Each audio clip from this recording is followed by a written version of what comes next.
everybody, and welcome to the Aggieville Alleycats podcast. Where come rain, shine, or anything in between, we're here to deliver to you the Kansas State sporting news you so love. I'm Ace Edwards, right alongside Connor Baltazar.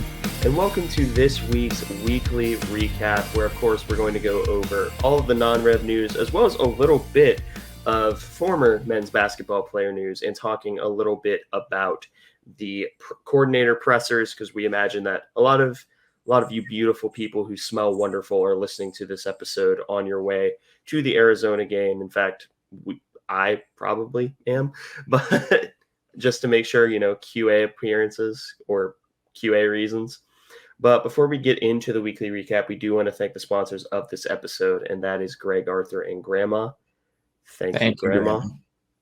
And if you want to have your name read out at the beginning of every single episode, please be sure to check the supporters link in our podcast and Twitter bios. You can donate as little as 99 cents a month and have not only our unending gratitude, but also have your name read out at the beginning of every episode. So let's just go ahead and dive straight into the coordinator pressers first, as Wunkus decides that she very much wants to be a part of this episode. She jumps up right next to my microphone. Hello. She's wonking. But Wunkus is also a supporter of the podcast, so we should be reading out Wunkus's name. I agree. We should. Wilma Wunkus Edwards. But I just government named her. Anyway, and now she's biting my finger. We're off to a great start here, but now we can talk about the coordinator pressers, which, was in some ways a pretty typical coordinator presser, which we normally don't cover because most of the time we cover them, if we do get the opportunity to cover them in the preview, we do. But I still feel like there are a few things that we could probably take away from this presser, especially considering the short turnaround in the game this week. And to me, I kind of want to start with Klanderman, which, start with defense first. But he hesitated to call the busts and coverage generously as failures to communicate, which I think is actually somewhat more concerning than what he ended up saying, which was just eye discipline not being in the right space, which, that doesn't really make me feel any better about the situation, but at least it is something like mental that can be fixed. Wunkus, please stop biting my hand. And all in all, that was the main takeaway that I had from Klanderman's presser. So that's kind of why I wanted to say it first, unless you had anything in the way of notable things that you took away from it before we get into Riles. No, I thought that was kind of the biggest takeaway as well. I thought it was really surprising that they really got out in front of communication issues and said, that wasn't it. It was eye discipline, which, again, is really, really surprising to me that they we're saying that, because it really did seem like communication issues, unless they're saying that some of those throws that were pinning on Garber were not on Keenan and somebody else really missed the assignment there. Which I doubt. It may just be covering his guys. It's tough to tell in these coordinator pressers, but I definitely thought that if you wanted to go coach speak, the communication was the low-hanging fruit, and he elected to avoid it, which not the choice I would have made, unless he's just being sincere, and it's just something that we haven't noticed. But yeah, I think Riley's was the more interesting though of the two. Yeah, especially because a big theme of his press conference was, there are a lot of things that I could be doing better, which I in a lot of ways, it's sort of refreshing to see that humility throughout anything in college football, because, most coordinators, in fact, most people wouldn't say that. They just say, oh, we all have to do better. No, Riley just out and said it. Yeah, we need to be more explosive. We need to get more plays in a game, and we need to get Dylan Edwards more touches. Those are all three things that I 100% agree with, and those were my biggest complaints of the past 2 weeks. And he basically just aired himself out and said it. Yeah, he really did. He took a lot of the fall and was I need to do a better job calling plays and putting guys in better positions. which was good to hear. That press conference was about as good a press conference as a press conference can be the week after you really struggled at your job. It's honestly, the steps are very simple to do it. It just doesn't happen very much, and the main thing is just like admit faults and identify what needs to get better and be sincere. And he did all of those things. So that's like an A+ press conference for the most part. Uh, but yeah, I am interested to see how heavily they hold themselves to the Dylan needs to get more touches, because that is, to be fair to the offense, that the number of plays has been an issue. We've not been running a lot of plays. We've been we've been slower on pace, but we also haven't been sustaining drives as well either. So it's been a mix of a few things that contribute. Some in their control, some not. But it was still nice to hear Riley be pretty candid and upfront about some of that stuff. And Avery, I know we weren't talking about player pressers, but Avery did with the press, and he mentioned a few times that he wants to get the ball. I think it was either to Jace or just the receivers in general more. And he was like talking about to get more plays out like that, which I think some people maybe took as there being more friction between Avery and Riley, and there actually is, because I don't think we would have made. I don't think this. I don't think Avery would have stayed if he didn't like Connor Riley that much. So, man. So, and yeah. also, I genuinely think that Riley would have been gone before Avery was. Yeah, he may very well have been, but yeah, it was a good presser for Riley, and I'm going to be watching some of that stuff super closely during the Arizona game. Pace and Dylan Edwards snaps are probably going to be two of the biggest storylines to follow from the K-State side of things on offense. Yeah. Which, speaking of K-State football, and not to look ahead, it was the BYU kick time was announced 9:30 Central Time. Scott may die. Like, he genuinely may not survive. Yeah, that man's going to be consuming a lot of afternoon caffeine, which generally not advisable, but it's going to be necessary for this game. The pro is we're once again getting a big network. That's going to mark 3 weeks in a row where K-State's on either ESPN or Fox.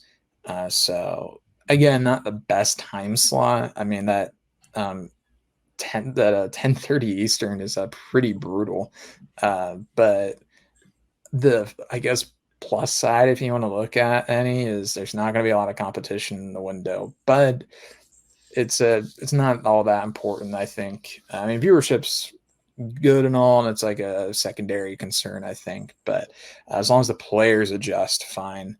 I'm pretty hopeful. But having an extra day going into this BYU game might actually be a bit of a blessing in disguise, I think. Like this short week going into Arizona, if we can pull it off, and then get into the BYU game 3-0 with an extra day of rest, that would be kind of huge. Yeah, especially because, first visit to Provo for this team, not your first conference game is an away game because tradition, but at least it wasn't Oklahoma State this time. Yeah. To be fair, we get them at home for the second game, so we can't avoid them for too long, which that's another great tradition, is that we seem to always be playing Oklahoma State earlier in the conference. So, well, maybe not always, but it feels like it at least. It feels like we can't get rid of them early in the season. Yeah. But that's pretty much it in terms of football news. We do have a little bit to talk about, and by we, I mean Connor has a little bit to talk about in the way of a former men's basketball player making the rounds. Yeah, Keontae Johnson. He was originally drafted by Oklahoma City, and he was waived, but he just signed a 2-way deal with the Charlotte Hornets. So he'll play some G League, and he'll split time between the G League and playing in the NBA. He was really great in the G League. He averaged almost 20 a game on 53% from the field, 40% from three. And he was in the G League All-Star game. So it was a really big season for Keontae in the G League. So hopefully he's able to carve out a better role with Charlotte. That might be a really good spot for him to potentially get some more in-game action. Because Oklahoma City right now, like they are a loaded squad, which I'm sure he got some great instruction there and learned a lot. But Oklahoma City is about to go on a run to try and win the finals, and they have a pretty wide window to do it. So they're probably thinking, we need every single spot that we have needs to be a like win right now player, and Keontae probably isn't that for them.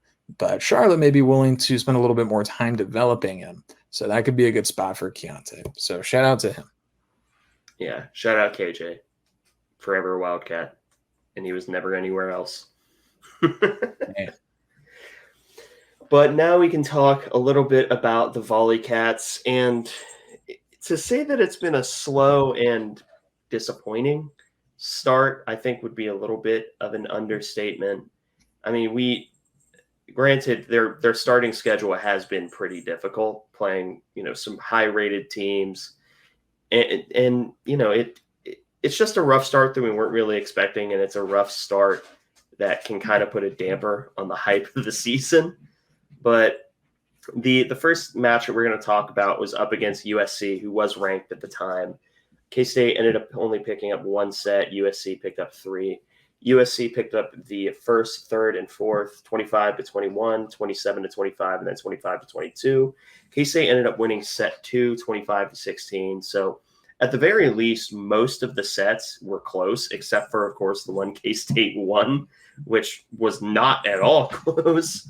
But yeah, picking up a set against a ranked team, you'll take that, but you'd rather pick up two or win outright, especially with the talent on this roster. Yeah. This was another great opportunity for K-State to come away with a high-level ranked win early in the season and start building their tournament resume, but they weren't quite able to do that again. So, I mean, there was some solid performances in here still. Izzy Olszewski, she once again did most of the work as a setter, getting 41 assists, 13 digs for her too, and 5 kills. Leah Carter had 17 kills and had 13 digs herself. Brenna Schmidt had 5 kills on 15 attempts and was part of 3 blocks.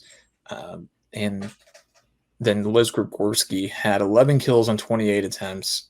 So she was pretty effective. And Jordan Williams, 7 kills on 18 attempts with just 1 error. So she had the best hitting percentage on the team with a pretty decent volume as well. So, it wasn't all bad for K-State in this one.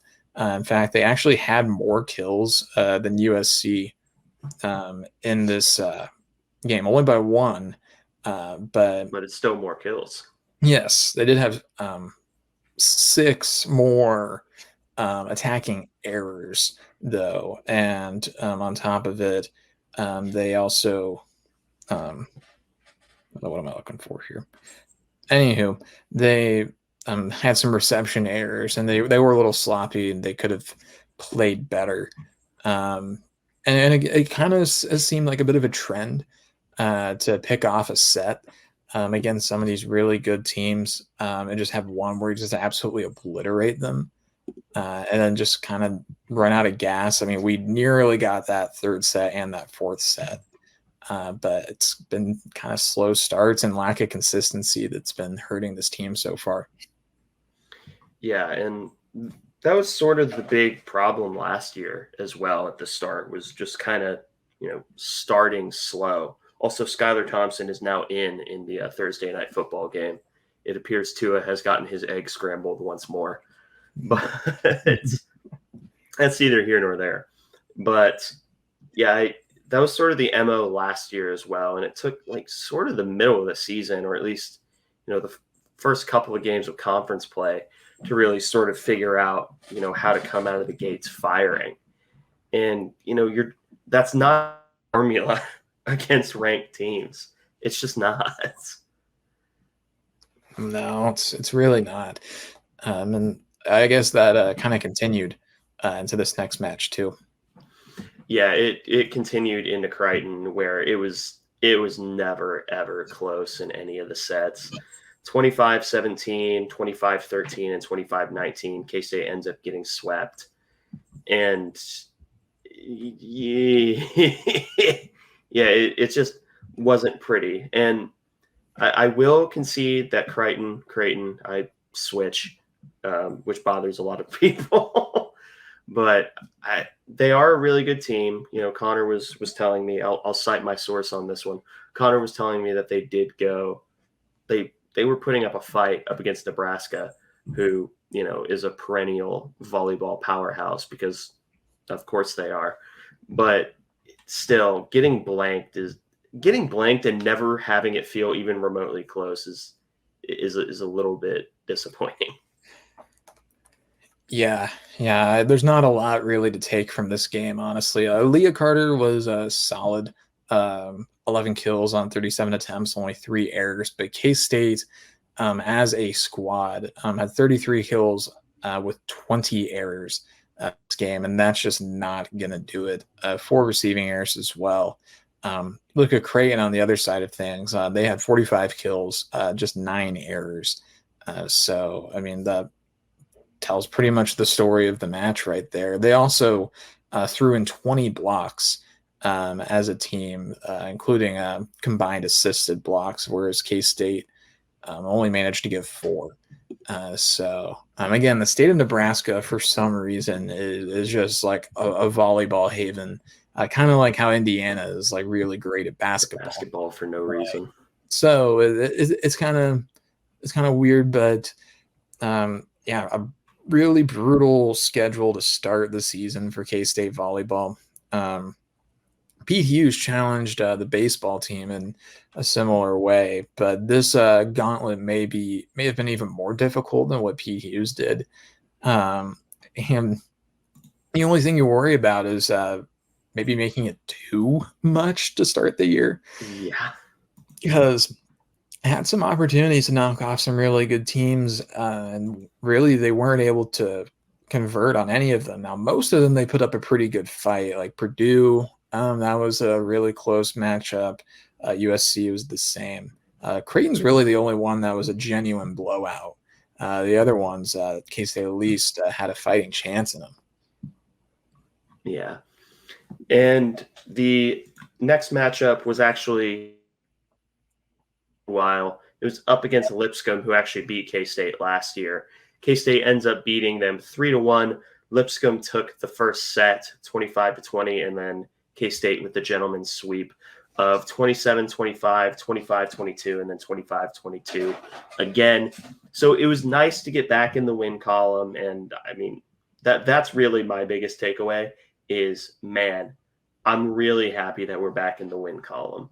But there is one very notable performance that I'm staring at directly in the face, mostly by hitting percentage. Yes, and you would be correct. This was the first volleyball match I was able to attend, as I imagine for most K-State fans who made it there, because all the other ones were far away.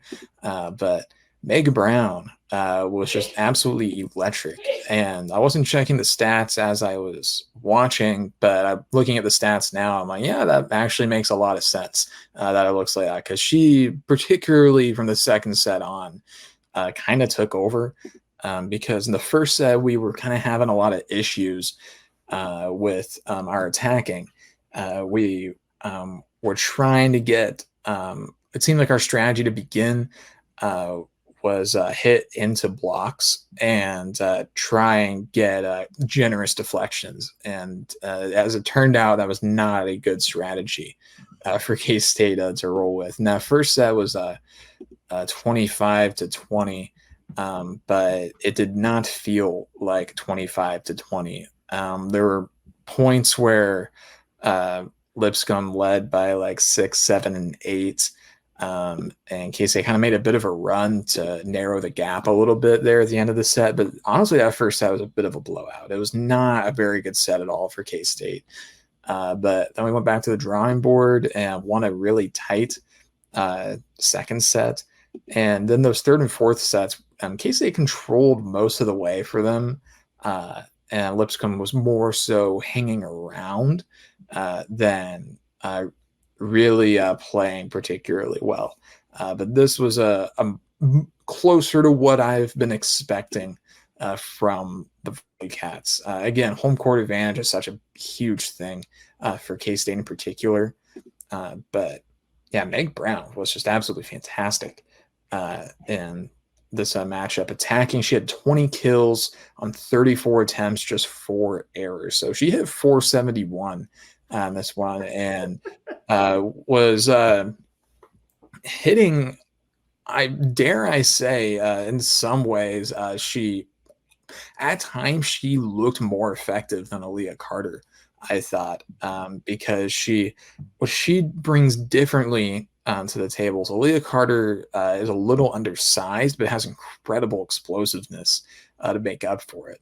Meg Brown has not as much explosiveness, but maybe more power at the top. And she's still able to get really up in the air and get over the blockers a lot of the time. And she also showed a lot of really great accuracy too. She had a few occasions where she looked like she was about to come with a really strong attack and then went cross court instead. Or even on a few occasions, just kind of like poked the ball the other way. And that's kind of what K-State's MO was in the latter portions of this match, was identifying some of the holes in Lipscomb's defense and attacking, whether full on strength or just a little poke. But Aaliyah Carter also had a pretty solid night. Definitely too many errors with 9 to just her 17 kills on 56 attempts as well.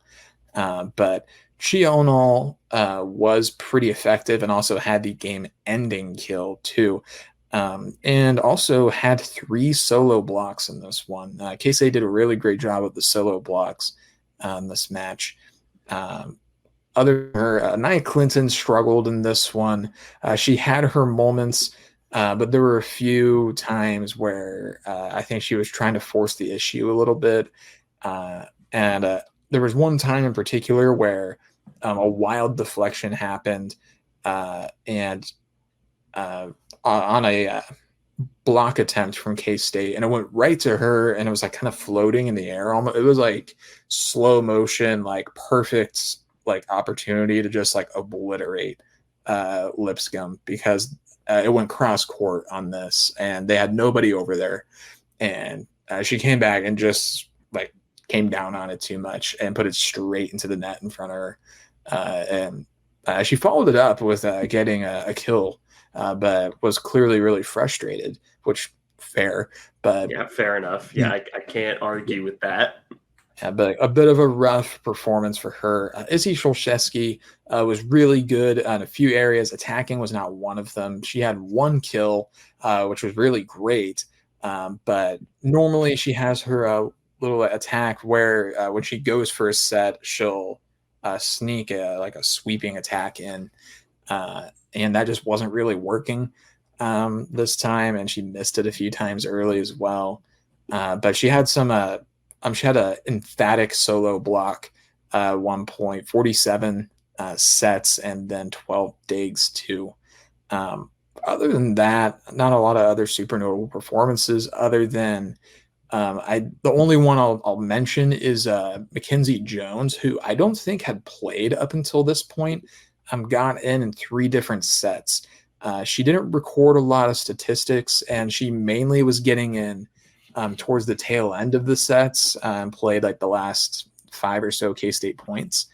But yeah, I think redshirted last year and is a middle blocker. So I just thought that was interesting that she hadn't really been playing at all. And then out of nowhere, got some actually not insignificant playing time in this match. Yeah, and it's always good to see new faces start contributing. But in terms of upcoming matches for the Volley Cats, they have a game this Sunday up against North Carolina, and then next Thursday, or I guess this coming Thursday because of when we post the episode, against the University of California, Santa Barbara. I think it's Santa Barbara. But so that's it for the Volley Cats. Now we can talk a little bit about the soccer cats or the Dabini cats. I think like maybe two people have been trying to popularize that. I'm not going to be doing that, but the first match was up against Memphis, who's I believe a top 10 team in the country at this point. They were number 7 at the time of K-State playing them. Memphis won 2-0, but K-State was able to keep them off the board up until the 84th and the 88th minute. So that's impressive. Like, that's genuinely very good to do up against a top 10 team on their home pitch. Yeah. Still a loss, but they still wildly exceeded my expectations in this match. I honestly thought there was a genuine chance that we'd pull off a draw there for a while. I was checking the stat track periodically, and they weren't quite able to hold on for the full 90. It's so hard to do that against really highly ranked teams because normally, like at some point, they're going to get a lucky break. And K-State offensively wasn't great in this match. Just 4 shots to the 18 for Memphis. They did make a pretty decent ratio of those on target to them being on goal. Memphis had 8 on goal, and those last 2 were able to find their way into the back of the net. But at least a better performance than I was anticipating from the Wildcats in this one. Again, Murphy Sheaf is a fantastic goalkeeper as well, so it helps to have her back there. I mean, she's part of the New Zealand national team for a reason, and so we're really lucky that we've had great goalkeeping over the last several years. But not a game I expected to win, but it's hard to be pleased or even just okay with results like this. But I will say that I was pleasantly surprised that we did not lose by more. That's how I'll put it. Yeah. And, you look at the shots disparity, and that's probably the biggest area where you'd complain. Yeah.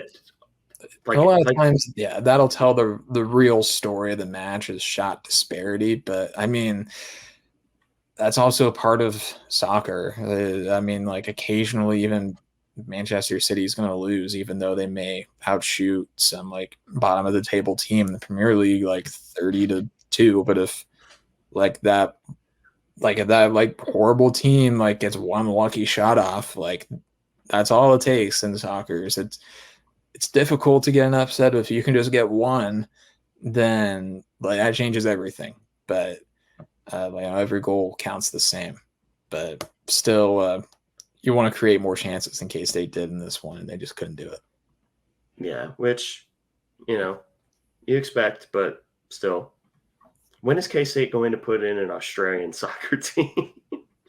I would love that. The second that it becomes an NCAA sanctioned sport, I will be actively campaigning for an Aussie rules football K-State team. Not like a club team. I don't care about that. I care about a varsity sponsored scholarship program of Aussie rules football. That got us through some dark nights at the former Aggieville Alleycats world headquarters. Now it's just the regional headquarters. And by regional, I mean municipal. But the final match that we're going to talk about today was up against another top 20 team in Colorado coming to Bossier Family Park. And this was another one that, you still lose 1-0, but you can also be happy you didn't lose by more. Yeah. I mean, this is another one where I was pretty pleasantly surprised with how it went, not just in the score, because Colorado did score in the 49th minute this one to make it 1-0, and that would be the difference. But I think the most shocking thing about this matchup was that the shot disparity was just about even. 23 shots for Colorado to 20 for K-State, which I don't remember the last time I saw K-State get 20 shots in a conference matchup. And they may have been all horrible shots. We only got 5 on goal compared to Colorado's 13. But frankly, that's improvement, because in the past, we would not have been capable to even get the ball in a position to take a shot. And if we had been, we wouldn't have been capable of getting a shot off at all. So the fact that we were able to do that, and at the very least threaten some, is a little encouraging. Again, it's a little sad that discourse is like this around soccer, but like that's where we're at. Like, and this objectively is not a bad performance, particularly against a team that on paper is superior. But Colorado got 10 corner kicks. K-State got 6. I mean, this was about as even a game as I've seen K-State ever play against a top 20 team. So I'm, not satisfied, but this is not whelmed is a good. I'm pleasantly whelmed by the fact that we've been playing, I'd say, a little better than we did last year. And I mean that genuinely. I think that this team has actually noticeably improved, which I did not think I would be saying ever. But this team is presentable.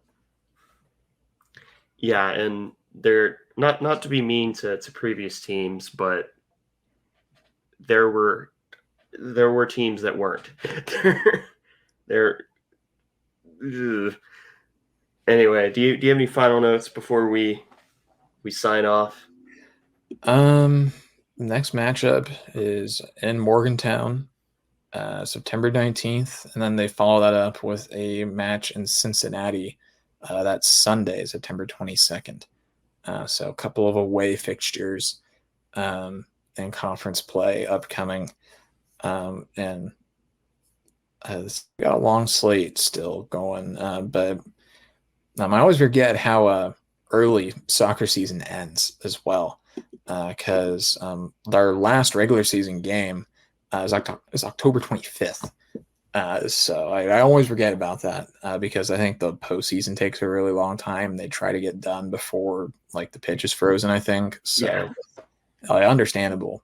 But it's and also they start a lot earlier too. I mean, they start before school. August.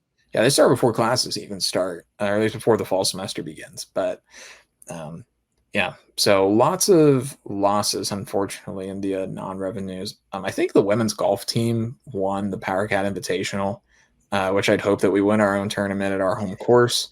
But I don't know. They were kind of putting something together last year, the women's golf team. So, like, I think maybe in the spring when that's like their full season, I think we're going to have to keep an eye on them. I hope they go to the Bruzzy.